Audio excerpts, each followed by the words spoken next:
মূল ক্যাম্পাসে ফেরার দাবিতে আবারও আন্দোলনে নেমেছেন চট্টগ্রাম বিশ্ববিদ্যালয়ের চারুকলা ইনস্টিটিউটের শিক্ষার্থীরা। দুপুরে তারা নগরীর বাদশা মিয়া সড়কে অবস্থান নিয়ে বিক্ষোভ করেন। তাদের অভিযোগ, 2 বছর আগে কর্তৃপক্ষ আশ্বাস দিয়েছিল বিশ্ববিদ্যালয়ের মূল ক্যাম্পাসে ফিরিয়ে নেওয়া হবে ইনস্টিটিউট, দূর করা হবে সব বৈষম্য, কিন্তু তার কোনোটাই বাস্তবায়ন হয়নি। তাই এবার আর কোনো আশ্বাস নয়, দাবি না মানলে লাগাতার আন্দোলনে যাবার কথা জানান শিক্ষার্থীরা। আমাদের বৈষম্যহীন চবিতে কেন চারুকলা মেইন ক্যাম্পাসে থাকবে না, এটা হচ্ছে আমাদের প্রধান দাবি।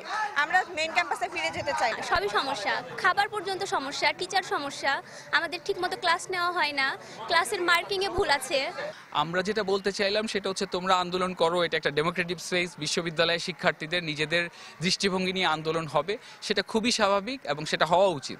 কিন্তু এটা এমন একটা প্রক্রিয়ার মধ্যে দিয়ে হোক যেই প্রক্রিয়ায় তোমাদের দৃষ্টিভঙ্গি যেমন রিফ্লেক্ট করে, আমাদের একাডেমিক কার্যক্রমটাও যেন চলতে পারে।